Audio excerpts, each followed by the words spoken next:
Hey guys, it's Celine. It's Wednesday again, the 28th of August, yes, 2024. And I am in the process of sorting my mugwort harvest. So I thought I'd come out again with that for a change because I've recently sort of rediscovered how much I love this herb and how much it does for me. So I just felt like, okay, so here you go. This is the thing. Mugwort, Artemisia vulgaris. Okay, it's just to make sure that we're talking about the same thing. Comes in these huge long stalks like so. This is like maybe a quarter of what it actually grows as. By now, it's the end of August. You could still get some if you wanted. Around here in the northern half of Europe or so, northwestern half, what I have done is I have harvested this. Let me try to be as comprehensive as possible. In July, I think the last of it I harvested in July. I harvested a couple of times, and each time like half a dozen of these types of stalks because they're quite full of leaf like that.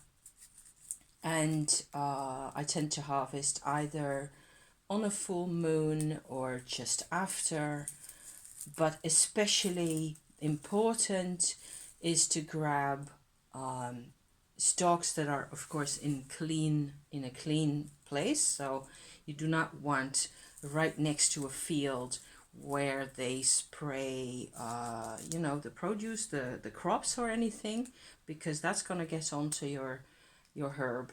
And so you have to find a corner that's away from the the agriculture in the area where you are. And there's that. And you want also a place that's quite exposed to the sun, I've noticed. So there's rather a big difference in how powerful the herb is, whether you actually have it. Makes a lot of sense, doesn't it? I mean, it applies to me myself as well. If I have a lot more oomph in my life if I've had a little bit of sunshine. So I'm definitely a sun child all the way. So this makes perfect sense if I think about it. So this year round, I'm good. I've paid attention to all those things, and I've harvested, like I said, I think twice in this country.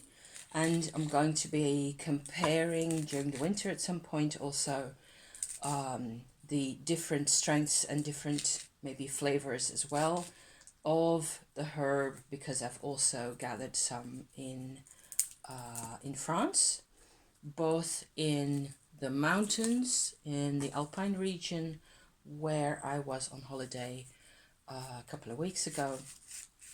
Just a couple of, maybe two of these, because I don't really need any more. It was just for comparison purposes. And in the Provence area that I talked about in my last video as well, where it's really very sunny a lot of the time, and the plants just grow. They will just grow where there's a bit more water in the soil, or there's a little stream passing through underneath everything that you don't really see very well, but they're there anyway. So that's where you get the plants, whereas here in the Netherlands these grow more or less everywhere. And on the edges of fields, it's a plant that really likes to be out in in the open, and it doesn't really grow. It doesn't grow inside areas where there's lots of trees, for example. You will find it out on the edges of that. So quite a bit of harvesting. I'm intending also to make a mixture of the alpine version of this, the same plant. I don't think there's necessarily any differences, because same type of leaves, same everything. I'm going to make a mix of those with a couple of plants that I found in that same area. That's going to be rather more I've got juniper berries wild as well that I harvested over there. Not too many. I'll just, you know, have to crush those in with these and make a mountain tea out of that. That's going to be really nice and refreshing. So I'm using these herbs fairly purposefully these days because especially the mugwort, it's like the mugwort is my heart of my herbal practice, I think. Totally 100%. And especially since I've discovered the other uses. So I've 3 uses that I use mugwort for. The smoke, so I put it in a bowl and light it up and blow on it a bit and it gives a smoke. So that's like a what I call a fumigation. Completely natural, 100%, just the force of the herb itself. And I've made videos about that, I've shown it, and it's, you know, a couple of years ago. But I still do that a couple of times a week in the house, mostly inside the house, because I feel often it's people give mugwort as a dream herb to induce dreams in all sorts of manners and ways, and I have never really felt it to be doing anything in that way. I will either dream or I won't, depending on factors completely outside of my control. However, the mugwort, as I smoke, if in the smoke form like that, I have not smoked it as in rolled it up and actually smoked it, except one time, and that was a noticeable effect as well, comparable to weed cannabis maybe, but less more clear in the brain, clearer definitely than cannabis. But I am told, I found on the internet, that the substance, the active substance in mugwort actually stays in your bloodstream for really way longer than you want, and the thujone as it's called, will just hang around in your body for way longer, and I didn't feel comfortable with that at all. And I don't need to smoke it to just breathe in. I can just burn it up and inhale it, or breathe in a bit of the scent, and that's fine, and it's just really calming and grounding. That's the use number 1 that I've used it for the longest. The other 2 uses that I'm also rather excited and pleased with at the moment that I've found out, again, I have talked about this on my channel before, is as tea. So this is my volume 4. I had quite a bit left over from last year. I filled it up with the new harvest and mixed that under each other like that. And this is purely for tea uses. Best quality, so the tops of the stalks and mixed in flowers and leaves together, and just the best bits that I've found, all from around here. Basic mugwort leaf as a basic ingredient. You can mix it up with other things, but as a herbal tea, this is a really good relaxant for the belly organs, especially the bowels. So menopause is a factor that brings constipation sometimes, and mugwort's the thing for that. It just makes everything a bit more mellow. It's not aggressive, it's not a laxative at all. That's the secret. It doesn't like make your bowels do something all of a sudden that they don't want. It releases the tension. Fabulous. So as a tea, use number 2, okay? And use number 3 that I'm super pleased about, and that I've already also talked about on the previous, I will link the other video about this in the description, but it's a couple of years old, and I didn't think, I thought it was okay to talk about this again. It's just the season also for this stuff. So the other use is in a bath. So I use the same plants that I use for the smoking, which is a larger quantity and sits separately because I don't want to be caught without either. I can always use this for tea if I want to, but nah. And it's not even like there's a big difference in quality that much. It's just I keep a part of it separate in a teapot for, to in my kitchen, so I can grab that for when I want the tea. But the third use that I just use the same herb for as for the smoking in the bath is the same actually as you would make tea, except you make it a lot stronger. You make a bigger quantity, make like a large mug of really strong mugwort tea, and I put that into my bath.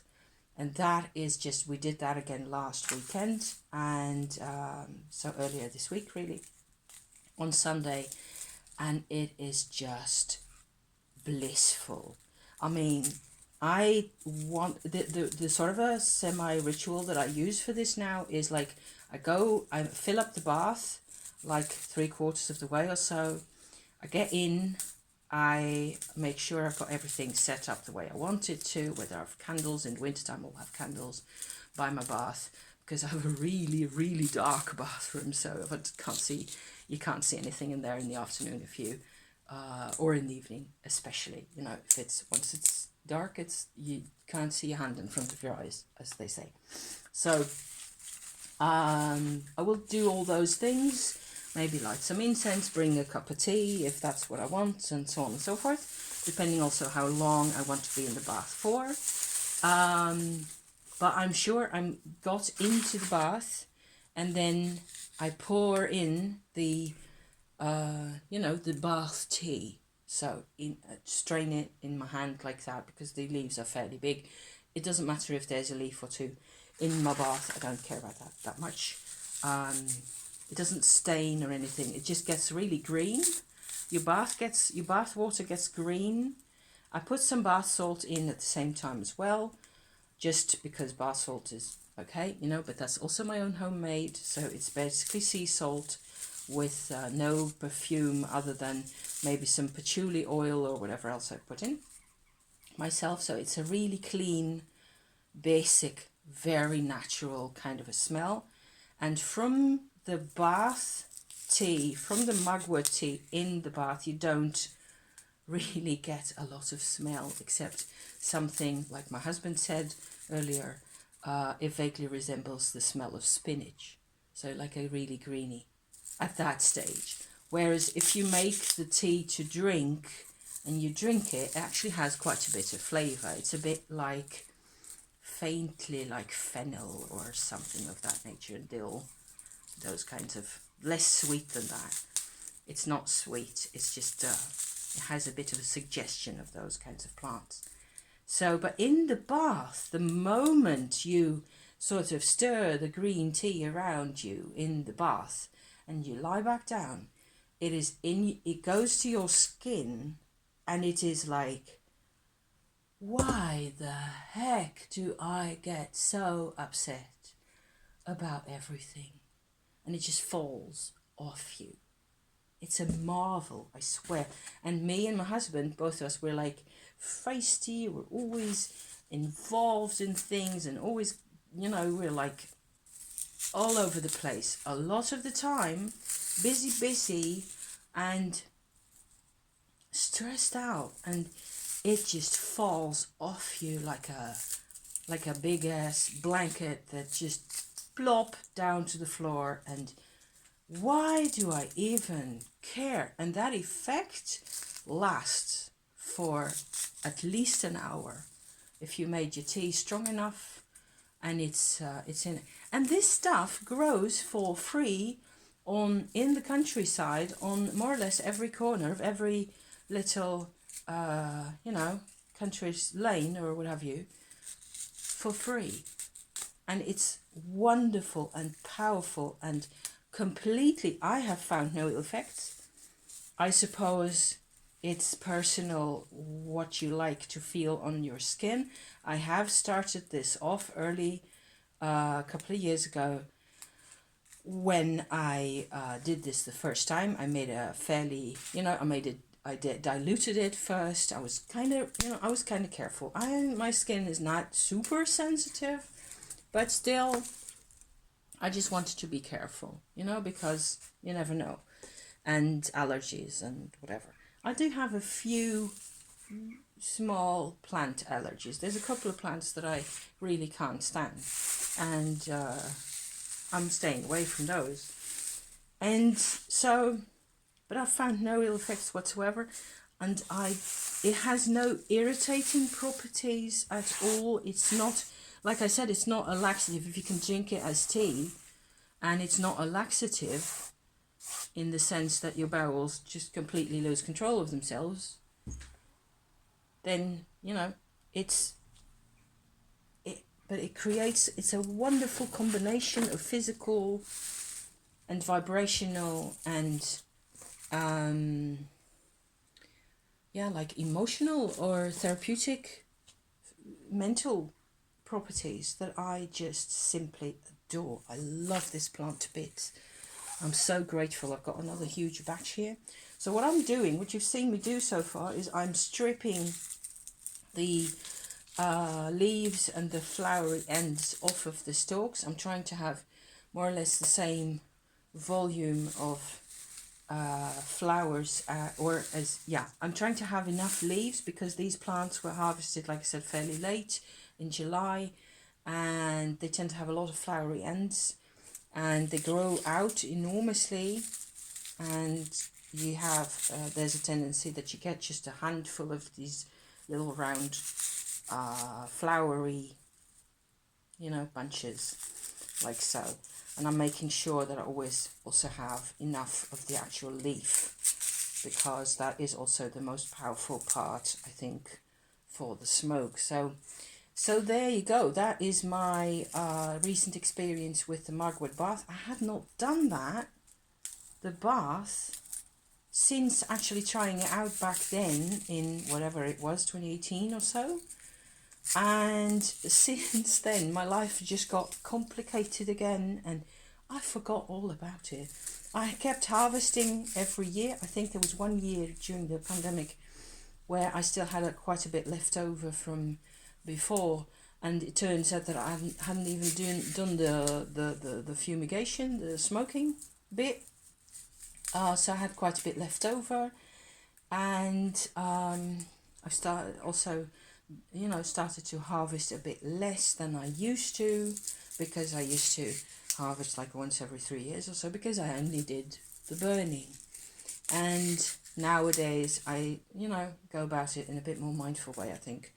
And I try to at least, take as much as I think I'm going to need, and maybe a bit left over, and then use it a bit more regularly to just get the nerves under control and get rid of the whole sensation of having to constantly push forward. I mean, life has been a lot over the past years, and it's just you have to look after yourself. You have to take care of in whatever way you can.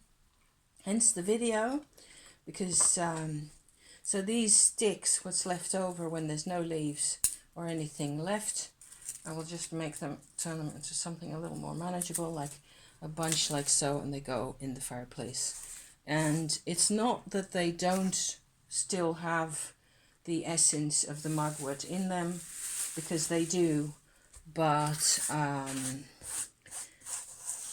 this is what I need from these plants, right? So I'm going to actually finish this video off by, if you bear with for half a minute, I will grab the big bowl that I use for these purposes, which is this one. It's just half a stone pot, really, that I have saved and kept for this purpose only. There's actually a stone incense holder in here that I sometimes also park in here. There's a lot of ashes in there and some leftover mugwort. It doesn't matter, because if I put my leftover bits here in there, I can just use my very old lighter like so and try to light some of this up, As you can see, there's the smoke coming out. It burns a bit.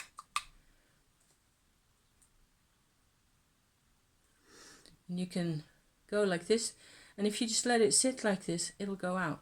It will not, because it does not really contain any resins or anything of the nature.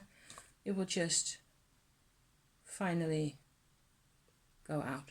And if you blow on it a couple of times, it will sort of spread a bit more and make a bit of a glowing mass in the middle, and that will stay hot a little bit longer, but it will always just go out, you know. So it's, you have to be careful with this kind of stuff. I mean, it is fire after all, so always be careful and see what works for you, see what happens.